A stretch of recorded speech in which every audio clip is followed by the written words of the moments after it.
Change in the tax law does target expats living in Thailand and extends reporting obligations.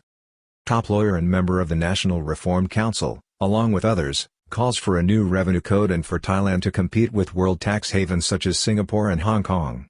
They condemn the current move as a backward step for the country and its tired economy. A former chairman of a prestigious international law firm in Bangkok has warned that a new taxation directive issued by the Revenue Department targeting foreign income sources faces a legal challenge and will create more reporting obligations and confusion. The order, published on September 15, 2023, altering a 38-year-old interpretation, is a definite step by the government to widen the tax base, meaning more significant reporting requirements, at the very least for expats living in Thailand. Kaitapong Urapi Patanapong, along with other legal experts, including a Supreme Court judge, is calling on the Thai government to overhaul the tax system thoroughly to make it competitive with Hong Kong and Singapore. Former chairman of Baker McKenzie in Thailand, Mr. Kaitapong Urapi Patanapong, warns that the September directive issued by the Revenue Department, rescinding a previous legal interpretation that stood for 38 years, means more reporting for foreign residents and Thai nationals investing abroad as well as confusion. He predicts taxpayers will challenge the new measure in court. Along with other experts and even a former Supreme Court judge, the top legal practitioner cites the move as a retrograde one for the economy. A former chairman of Baker McKenzie, an international law firm with offices in Thailand and a member of the National Reform Council, has come out strongly against a recent move by the Revenue Department to change a 38-year regulation applicable to foreigners with overseas income on several grounds, including the legality of the order and its broader impact on the Thai economy moving forward. Kaitapong Urapi Patanapong, a former chairman of the firm's board, referred to Order No. P161/2023, dated September 15, 2023. New regulation changes an interpretation which disregards when money was earned abroad and taxes all income if not already taxed by treaty countries. The new order issued by the Revenue Department clarifies that income tax must be paid on income brought in from abroad from another jurisdiction whether or not the income was generated within the scope of the present tax year. The new definition of income tax for foreigners in Thailand, which is what this is, has already bred unease and uncertainty because of the potentially wide-ranging implications of the move. Calls for clarification of new tax regime, which appears to target expat foreign income sources. If the Revenue Department were to launch an aggressive campaign to generate additional income, it could see some expats from countries that do not have tax treaties with Thailand impacted, or where tax has not been paid on retirement funding or other income remittances from foreign countries. Ministry of Finance predicts a declining tax base until 2026 unless concessions are plugged in new streams of tax income found for the exchequer. At length, the tax change is a step towards expanding the country's tax base as required by Finance Ministry officials, a goal indicated by former Minister of Finance Arkham Termpitai in October last year to counter a fall-off in the country's tax take as a percentage of GDP forecast until 2026. Tax take as a percentage of GDP to fall until 2026 under current trends. This may need to be corrected. As of now, tax advisors are suggesting that the new regulation will see Thai tax authorities moving to have foreign residents in the kingdom make annual tax returns and even issue them with tax identification numbers as a first step towards expanding the country's tax base. Concern over future taxation policy has been a consistent theme since 2020 among Ministry of Finance officials, with the country's tax base declining despite, up to now, healthy tax returns based on annual budget forecasts.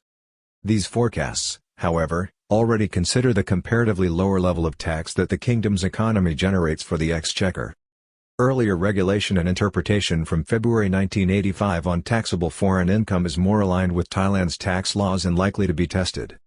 The new resolution passed by the Revenue Department replaces an earlier one referenced as 2/1985, dated February 21, 1985, which explicitly defines the terms on which foreign income brought into Thailand would be taxed. That resolution read, if such income comes from an income source abroad, it will be subject to personal finance tax in Thailand when imported in the same tax year.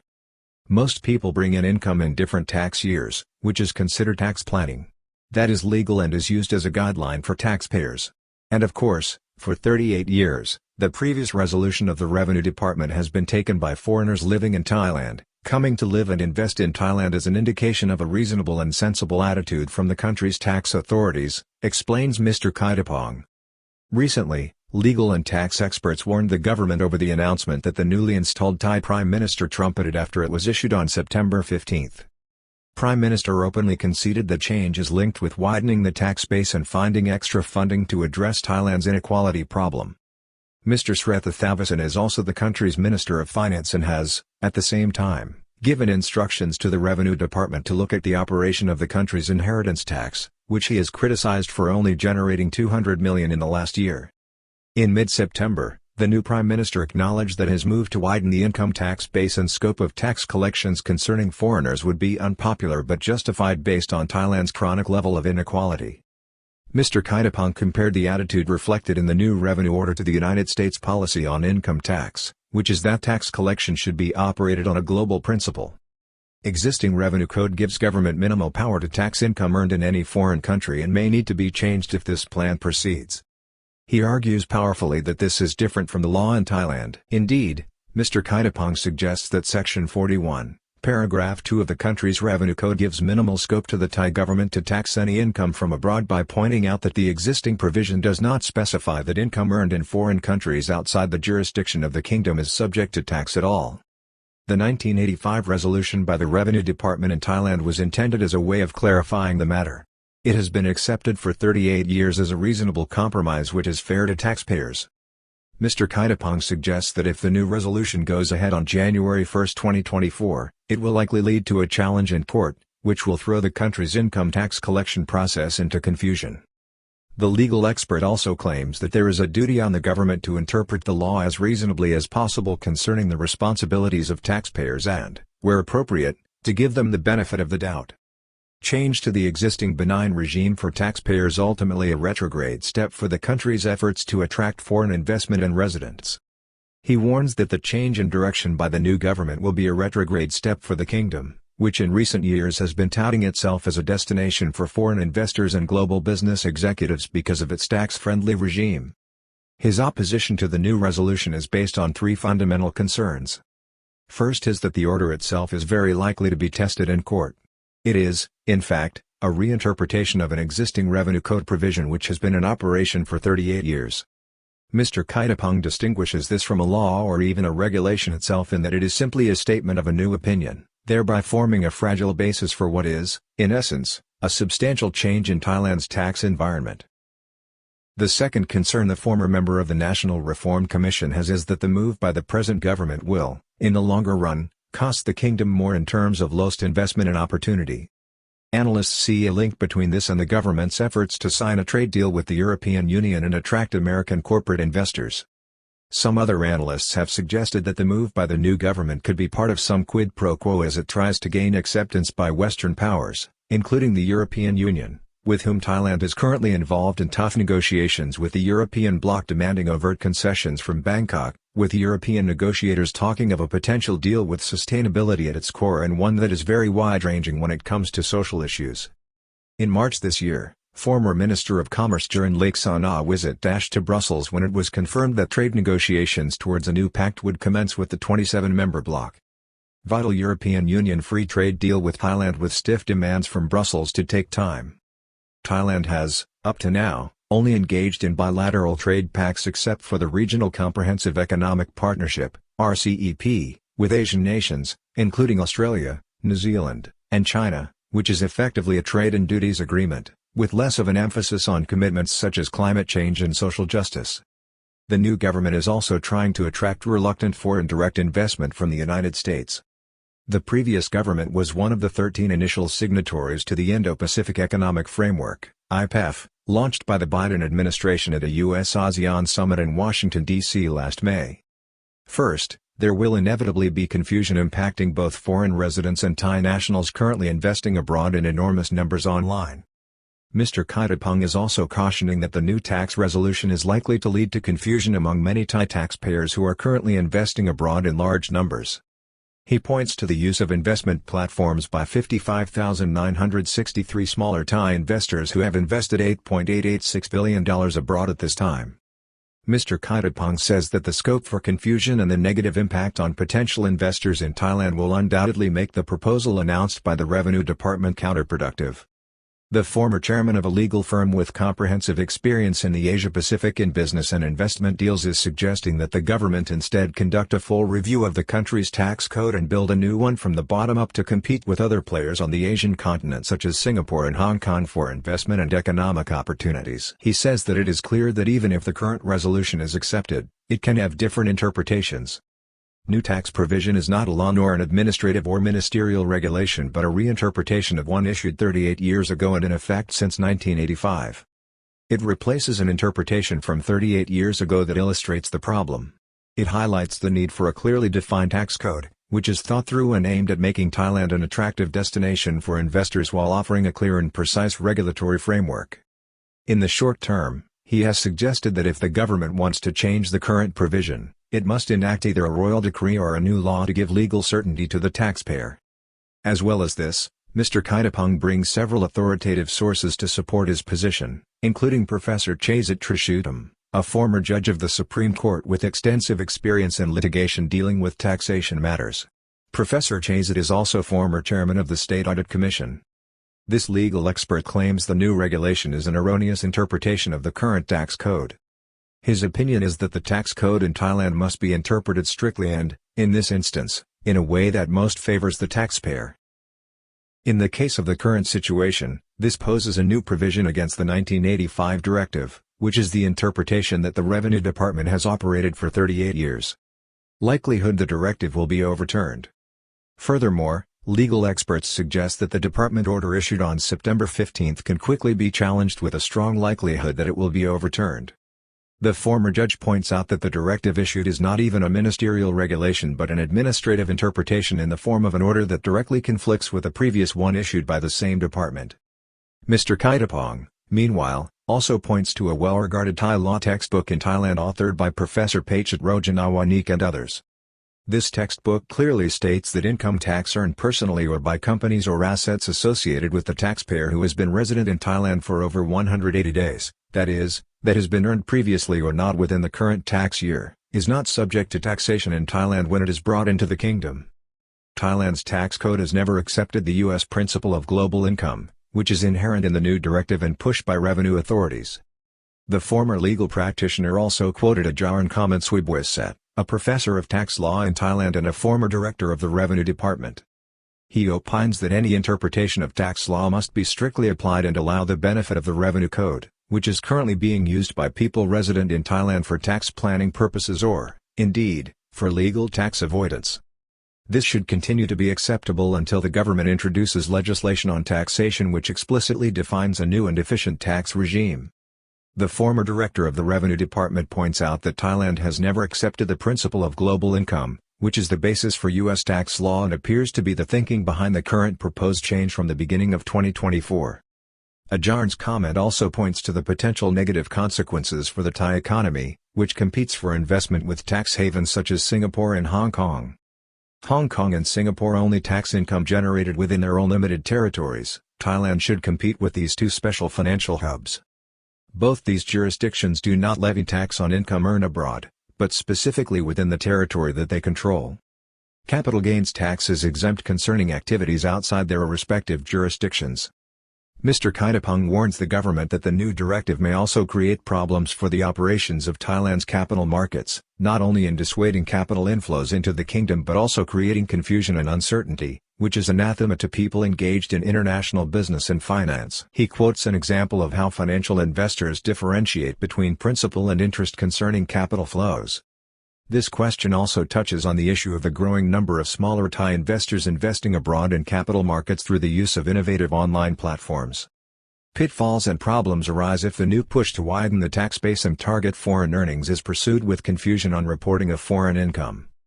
He further cites a problematic situation for foreigners in Thailand as opposed to Thai residents in respect of Section 48 of the Revenue Code, which determines the amount of tax applicable to any resident of Thailand, including foreigners who have been living in the country for over 180 days.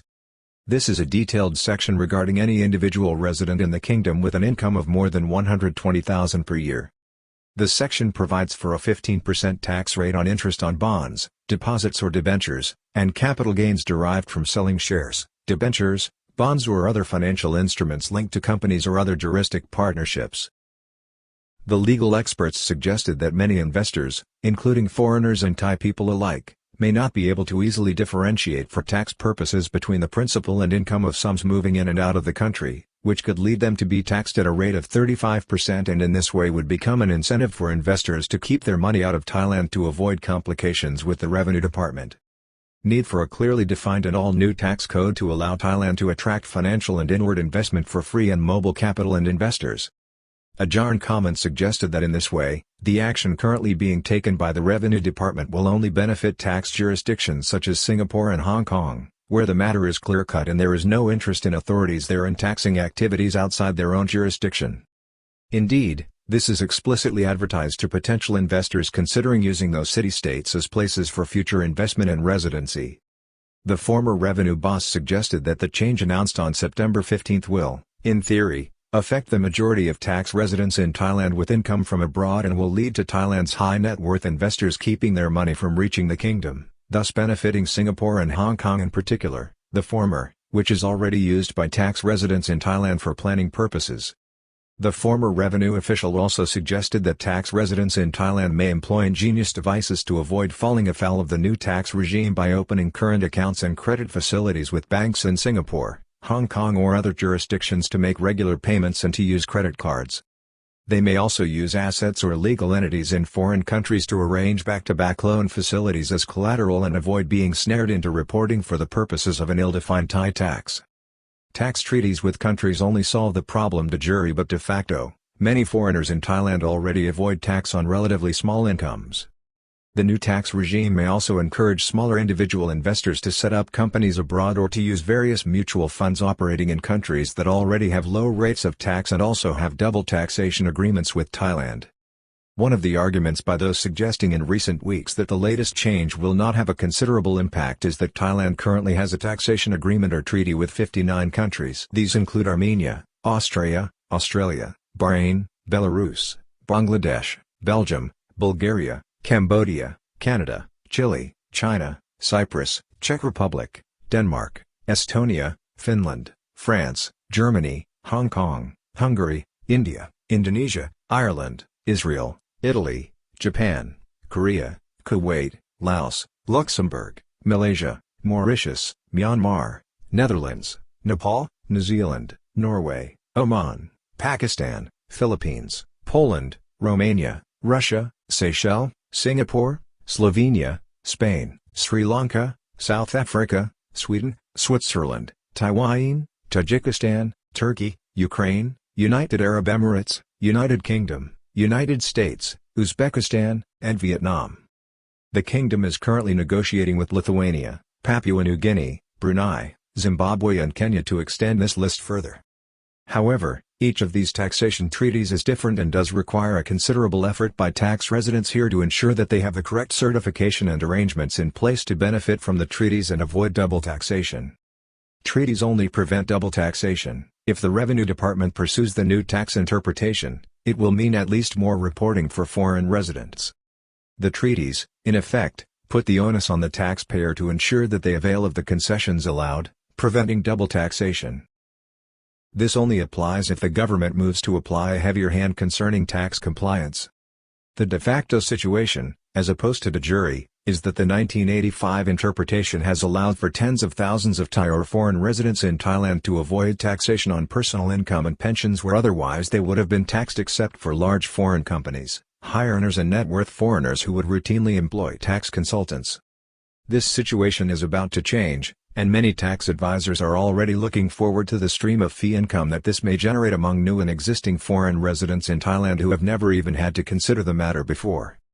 Foreign expats blissfully aware that they have been benefiting from the previous directive with no reporting requirements on pension and other income. These foreigners living in Thailand have been blissfully unaware that they are paying no tax at all. In contrast, others have assumed that they are paying tax in their country of origin, therefore availing themselves of the supposed right to be exempted from double taxation. This move by the Revenue Department, if followed up on a mass basis, could create a significant problem. Still, it remains to be seen how the Revenue Department will approach it, assuming it wishes to avoid a significant issue for hundreds of thousands of foreign residents in Thailand who are investing and contributing to the kingdom's economy. Mr. Kaitapong, as a legal expert, has called on the government to embark on a tax reform program if it wishes to introduce into Thailand the principle of global income tax, similar to the United States. To do this, in the short term, he suggests a restructuring of Section 41 of the Revenue Code, which defines a taxpayer in Thailand and the basis for paying income tax, probably something long overdue in any event because of changes that have come about in the last few decades concerning the internet and mobility of populations in the world. Need a new revenue code or tax law to clearly set out reporting and tax obligations for all foreign residents in Thailand and compete with tax havens. Mr. Khattapong suggests that a new law or decree should be enacted defining the nature of the taxpayer under Section 41 and the basis and tax rates to be applied, while implying that any such provision should ensure that the country is competitive with Singapore and Hong Kong.